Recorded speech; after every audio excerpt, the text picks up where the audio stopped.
Bueno, estamos partiendo de un primer piso ya de la Cuarta Transformación y queremos cambiar la mística, la vocación de la Secretaría de la Función Pública, algo que entienda todo el mundo, pero también que tenga un mayor impacto en la vida de todo el pueblo mexicano. Y pues partimos de un primer piso, por eso primero empezamos por cambiarle el nombre a… Bueno, fue una sugerencia de la presidenta, Secretaría Anticorrupción y de Buen Gobierno. Entonces, la siguiente, por favor. La siguiente. ¿Dónde estamos y de dónde partimos? Partimos ya de un ejercicio que se hizo ya de empezar a separar el poder político del poder económico.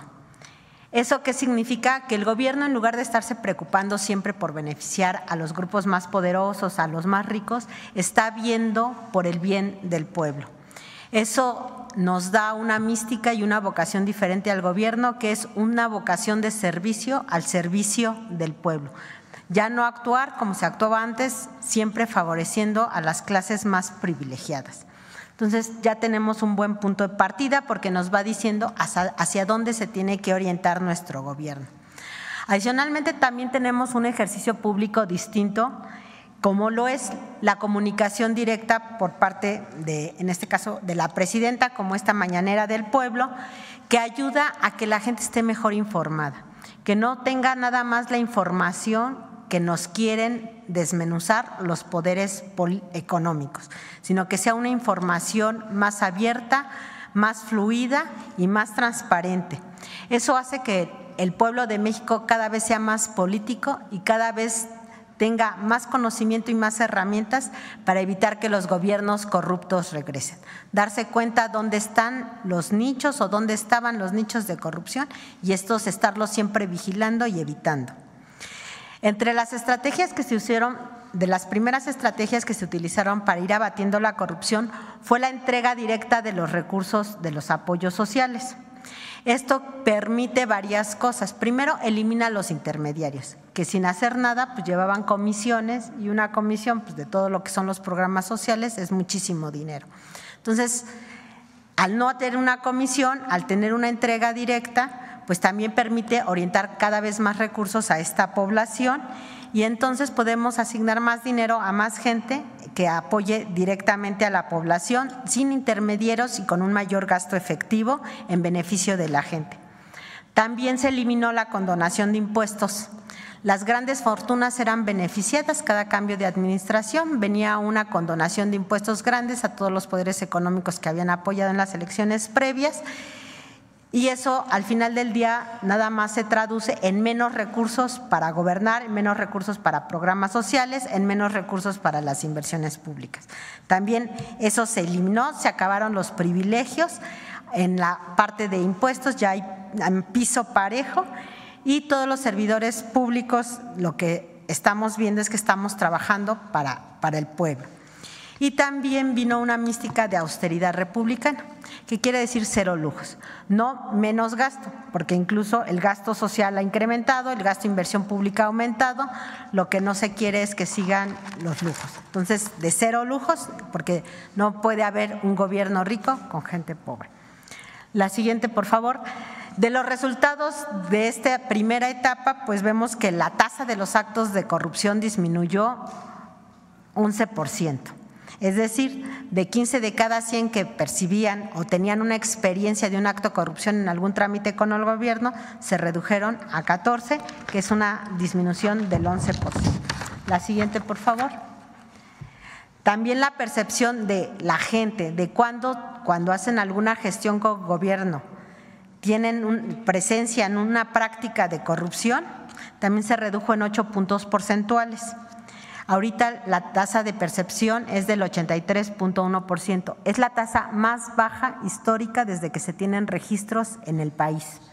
La siguiente, por favor. ¿Por qué es importante abatir la corrupción? ¿Por qué nos interesa abatir la corrupción? Bueno, la corrupción, no solo por cuestiones éticas, sino también pragmáticas, tiene que ser erradicada por el bien de todos. Primero, tenemos un ejemplo que es debilita el Estado de Derecho.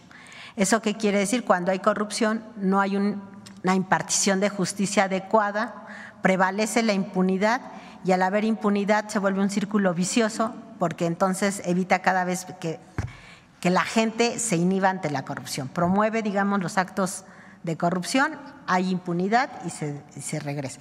Entonces, eso es malo porque afecta prácticamente todas las actuaciones del gobierno. Inhibe las inversiones. Si alguien quiere venir a inversiones y se presenta que con los trámites tiene que hacer moches para hacer sus trámites ágiles, si siente que no caminan, no hay certidumbre jurídica de si le van a dar una autorización o no. Estamos hablando a todos los niveles, tanto de municipios, estados, gobierno federal, poder judicial, poderes legislativos, se complican las decisiones. Y al no haber inversiones o al no agilizar tampoco el dinero, pues hay cada vez menos empleo y menos desarrollo económico para el país. También resta eficiencia y confianza en las instituciones.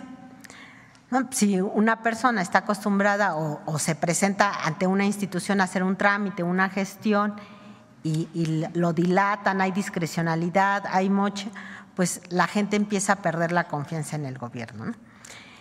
Y al perder la confianza en el gobierno también recurre a él menos y se vuelve cada vez más ineficiente. Entonces nosotros tenemos que combatir la corrupción porque al revés, la obligación del gobierno es servir y trabajar para el pueblo. Genera desigualdad. Cuando hay corrupción, todos los recursos no llegan adecuadamente. Reduce los ingresos públicos porque hay evasión fiscal, se hacen auditorías a modo, tenemos contrabando, la recaudación baja. En cambio, cuando se combate la corrupción, lo que podemos tener es, por ejemplo, aumentar los ingresos públicos. Esto permite tener mayor gasto y ese mayor gasto también ayuda a mantener ciertos programas sociales, ciertos programas de inversión y va contribuyendo a ir desapareciendo la desigualdad entre la gente. ¿Por qué? Porque nos permite tener recursos públicos, mayor número de recursos públicos para poder poner a la gente, digamos, en mejores condiciones con diferentes programas, tanto sociales como inversiones. Y también la corrupción puede llegar a limitar el acceso a los servicios públicos, ¿no? Cuando se imparten o se prestan los servicios con discrecionalidad, pues no le llegan a toda la gente y solo le llegan a veces a algunos privilegiados que son los que tienen el modo de efectuar un acto de corrupción. Y nosotros no queremos eso, nosotros trabajamos para la gente, queremos darle servicio a todo el pueblo de México y nosotros gobernamos para el pueblo de México y no para unos cuantos. Entonces, todas estas afectaciones a la vida pública y al bienestar de la gente son consecuencia de la corrupción, por eso es tan importante erradicarla. Según estadísticas internacionales, en promedio en todo el mundo el 5% del PIB son actos de corrupción. Esto es muchísimo dinero, ¿no? Si nosotros habláramos, por ejemplo, de México con ese estándar internacional, pues podrían ser alrededor de 15,000 millones en cuanto a gasto público. Cada punto del PIB son 340,000 millones de pesos. 340,000 millones de pesos. Más de 1 billón de pesos. O sea, es muchísimo dinero lo que estamos hablando de corrupción. No, es un estándar internacional. Ajá. Es un estándar internacional, son los resultados que hacen de encuestas. Por ejemplo, desafortunadamente los países más pobres son los que tienen los niveles más altos de corrupción, que jalan el porcentaje, ¿no? Por ejemplo, en África las tasas son muy altas, desafortunadamente. En México hay estadísticas que dicen que 4.5% del valor de los contratos eran sobornos, ¿no? Entonces eso también da más o menos 15,000, viendo nada más el gasto público, digamos, los contratos son 15,000 millones de pesos, si metemos también la inversión pública, pues serían unos 50,000 millones de pesos. Con eso se pueden hacer muchas cosas. El ir acabando con la corrupción, y ustedes lo vieron, permitió tener mayores recursos públicos. El crecimiento de los recursos públicos ha sido histórico en esta cuarta transformación y queremos mantenerlo y queremos continuar abatiendo la corrupción para que estos recursos públicos sigan creciendo. La siguiente, por favor. Entonces, ¿qué va a hacer y cómo va a participar la Secretaría de anticorrupción y buen gobierno. La siguiente, por favor. Bueno, lo que nosotros buscamos primero es pasar de un enfoque correctivo a un enfoque preventivo. En México tenemos un dicho que dice que ahogado al niño se tapa el pozo. Pues nosotros no queremos eso. Nosotros queremos desde antes evitar que se cometan los actos de corrupción, porque esto nos va a liberar también mucho más recursos, ¿no? No solo sancionar, sino evitar que se realicen. Para eso tenemos que hacer un trabajo muy cercano y oportuno pues, con toda la sociedad, con la gente, con los servidores públicos y también con el sector privado, porque la corrupción es no solo dentro del gobierno, sino también en el sector privado, ¿no? Siempre hay un corruptor y un corrompido para que pueda haber un acto de corrupción. Entonces tenemos que buscar cómo evitarlo de las dos partes de la balanza. Y esta secretaría pues nos ayuda mucho a esa participación porque en el gobierno hay pocas secretarías que son transversales. ¿Qué quiere decir eso? Son secretarías que están vinculadas absolutamente con todas las dependencias del gobierno, que tienen que ver con todas las secretarías, con todas las entidades, pero no solo con las del Ejecutivo Federal, sino también con los estados, con los municipios y también tenemos la relación con el Legislativo a través de la Auditoría Superior de la Federación. Entonces, es una secretaría que tiene un alcance, digamos, normativo y de supervisión amplio y que puede participar en todas las secretarías y entidades. La siguiente, por favor. Y esto nos lleva a establecer cuáles son los pilares que va a tener esta secretaría. Digamos que tenemos como un policía bueno y un policía malo. El policía bueno es el buen gobierno, que es el que va a prevenir. ¿Cómo le hacemos para que no se cometan los actos de corrupción y no perder ese dinero por un acto de corrupción desde el principio? Bueno, lo primero es dignificar la carrera del servidor público o del servicio público. O sea, la gente y los funcionarios, los servidores públicos tenemos que entender que trabajar en el gobierno es una vocación, es una mística y como hemos dicho en muchas ocasiones, no hay mayor satisfacción que cuando se hacen cosas para beneficio de los demás. Entonces esto nos lleva a tener que invertir, digamos, muchísimo en trabajar mucho en la formación ética y de integridad del servicio público para tener esa mística, esa vocación y esos principios y valores. Y acompañarlo de capacitación, porque esta capacitación técnica también ayuda al cumplimiento de las metas.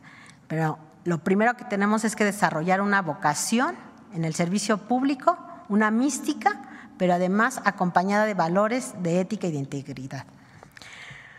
La otra es dar acompañamiento preventivo a las instituciones. Todos los programas prioritarios, todos los proyectos estratégicos, a veces son muy grandes, de los que ustedes ya conocen que se llevaron a cabo en el primer piso, pues está el Tren Maya, pero la presidenta tiene también aquí planes para aumentar muchísimo más, por ejemplo, el sistema ferroviario, 3,000 kilómetros.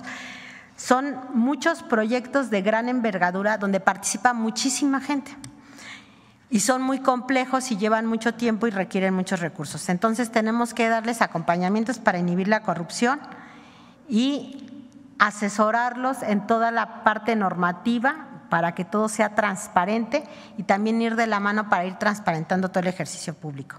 Modernizar la administración pública para inhibir la corrupción. Esto va acompañado de la Agencia de Transformación Digital. Nosotros creemos en que entre mayor sistematización hay menos tentación para la corrupción. Si no hay contacto humano, sino todo es a través de sistemas y entre más ágil sea, más eficiente, es mucho menos la tentación de caer en un soborno, en una discrecionalidad. Consolidar las compras públicas también, trabajar en transparencia proactiva, que es pues que la transparencia sea un hábito en el quehacer público, en el hábito diario, en la medida que transparentemos nuestra actuación y que vayamos más allá de la ley. También, si el trabajo está a la vista de todo el mundo, también es más difícil que haya corrupción. Y obviamente sumar a la sociedad y al sector privado en todos los trabajos. La siguiente, por favor. Y la área de anticorrupción es así, sería enfocar a los OICs en áreas de mayor impacto y relevancia. Son cosas que no se saben hacia afuera, pero luego la función pública resulta como en un aparato muy burocrático que hace trabajar mucho a las dependencias y las distrae de sus labores sustantivas. Entonces lo que queremos es tener no trabajar por trabajar, sino más focalizado y orientado siempre a acciones de mayor impacto y relevancia. Fortalecer la cultura de la denuncia, tanto en el sector público como en el sector privado, y garantizar la confidencialidad de las denuncias. Muchas veces no denunciamos. Entonces la gente tiene también que ayudarnos a denunciar para lograr identificar más rápido los problemas. Realizar investigaciones que puedan inhibir la investigación, es decir, no hacer investigaciones al final o después, sino desde antes, ir viendo cómo va evolucionando el gasto público, evolucionando la prestación de servicios, evolucionando la percepción también de la gente, para que vayamos actuando y corrigiendo sobre la marcha. Y finalmente, combatir la impunidad. Tenemos que hacer que violar la ley sea más caro que cumplir la ley. Que no haya ningún incentivo para violar la ley. Ahorita para muchas empresas es más fácil decir incumplo con el contrato porque la penalización es muy baja y mejor digo que no tengo y con otra empresa lo vendo con una adjudicación directa a un precio más alto porque aparentemente hay un desabasto. Entonces tenemos que hacer mecanismos legales, jurídicos, con certidumbre, donde violar la ley sea más caro que cumplirla. La siguiente, por favor. La siguiente. Y en estos primeros días que estamos trabajando, pues un encargo que nos dio la presidenta es trabajar junto con la Consejería Jurídica, con la Subsecretaría de Egresos de la Secretaría de Hacienda y trabajar en una reestructura de la administración pública, donde lo que se busca es una organización más eficiente, es decir, dadas las metas que tenemos como gobierno, cómo podemos organizarnos para alcanzarlas de manera más eficiente y más expedita y muy orientada a los resultados. También vamos a llevar la parte de acompañamiento. Ya en los primeros días ya nos han instruido el acompañamiento ya a proyectos como el Tren Maya, el sector salud, seguridad alimentaria y entre otros. ¿Y cuál es la idea? Lo que decimos es ir de la mano con el ejercicio público para que se vaya viendo que se vaya ejerciendo de manera transparente y eficiente. Tenemos en puerta modificaciones a la Ley de Adquisiciones y a la Ley de Obras, que nos da agilidad en el proceso de adjudicación de contratos, en los fallos, pero además genera nuevos mecanismos. Estos nuevos mecanismos son eficientes y más competitivos. Se están incorporando, por ejemplo, las subastas, es decir, que empiecen las pujas para que los precios no sean el primero, sino se empiecen a bajar y poder tener beneficios. Ya hemos hecho algunos ejercicios y hemos logrado hasta ahorrar hasta un 70%, bajar el precio cuando se hace una subasta. También está el mecanismo de ofertas subsecuentes de descuento, que funciona de manera similar, o desarrollo de proveeduría muy específica. Por ejemplo, en el sector salud estaba muy cooptado por los prestadores de servicios integrales de salud, donde el intermediario era el que se llevaba toda la ganancia, los equipos, que son lo que realmente es más caro, que son los fabricantes, pues no tenían acceso directo, digamos, al gobierno, no vendían de manera directa, y el intermediario captaba todo el recurso y el servicio que prestaba el gobierno se elevaba muchísimo. Entonces, ahí tenemos que cambiar las formas de hacer las compras, cambiar las estrategias, y eso implica desarrollar proveeduría nueva. Si el fabricante no está acostumbrado a vender directamente al gobierno porque no instalaba en las salas, digamos, de hemodinamia, pues ahora tiene que hacerlo. Y luego la otra es trabajar también en ruedas de negocios de los compradores públicos. Nosotros también como compradores públicos, como gobierno, también apoyar a las pequeñas y medianas empresas y a las empresas sociales. Estos son, por ejemplo, las cooperativas. Otro tema de intermediarismo, por ejemplo, son las empresas que hacen servicios de limpieza, las empresas que proveen papelería, etcétera. Entonces, ver cómo le hacemos para que participen más las MIPYMES y no tener esos intermediarios que acumulan y que son los que acumulan la rentabilidad, y las pequeñas empresas, que son las que dan 7 de cada 10 empleos, pues tienen las rentabilidades menores, o las cooperativas u otro tipo de empresas. Y una queja, una solicitud de información que ha sido muy recurrente en estos primeros días de gobierno y muy reiterativa, es las quejas sobre la información histórica de Compranet.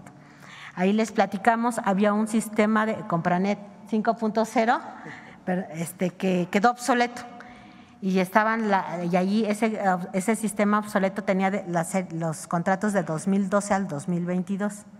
Ahorita estamos trabajando para extraer toda esa información y ponerla a la vista. En los primeros 100 días van a tener ya toda la información en todo. La siguiente, por favor. Otro tema es el futuro de la transparencia. ¿Qué tenemos en la transparencia? Pues lo primero que tenemos que saber es que la propuesta de reforma mantiene la promoción, el respeto, la protección y la garantía del derecho al acceso de la información pública y a la protección de los datos personales. Es decir, no cambia en nada lo que requiere la gente en cuanto a información. En caso de aprobarse esta reforma, pues nosotros ya estamos trabajando en una propuesta de ley general de transparencia que garantice que esta Secretaría pueda llevar a cabo todas estas funciones y al mismo tiempo que no sea juez y parte, con el involucramiento de otros entes públicos como son los tribunales administrativos. Y con eso iniciar una era de transparencia proactiva, porque además de lo que marca la ley, la siguiente por favor, lo que estamos diciendo es que vamos a trabajar mucho también de la mano con la Agencia de Transformación Digital para abrir muchos datos abiertos, a tener muchos datos abiertos y de fácil acceso para la población para que pueda dar seguimiento pues, a toda la actuación del gobierno. Entonces, en ese caso, ya con la transparencia, pues podemos también tener mucha claridad de que pues, vamos a tener cero lujos, menos burocracia, más eficiencia, la digitalización simplifica y agiliza los trámites, y además los hace más transparentes y los hace menos proclives a la corrupción. Y lo que también va a ayudar, si nosotros tenemos una transparencia en la información, una mejor rendición de cuentas y una mayor confianza de la sociedad. La siguiente, por favor. Y por último, pues nada más decir que a dónde vamos o qué pretendemos con todas estas actuaciones, pues es incorporar en principio a la sociedad en la lucha contra la corrupción. Si no se involucra la sociedad, podemos caer en otros gobiernos, regresar al pasado. Entonces, para evitar regresar al pasado, tenemos que trabajar juntos en esta lucha contra la corrupción.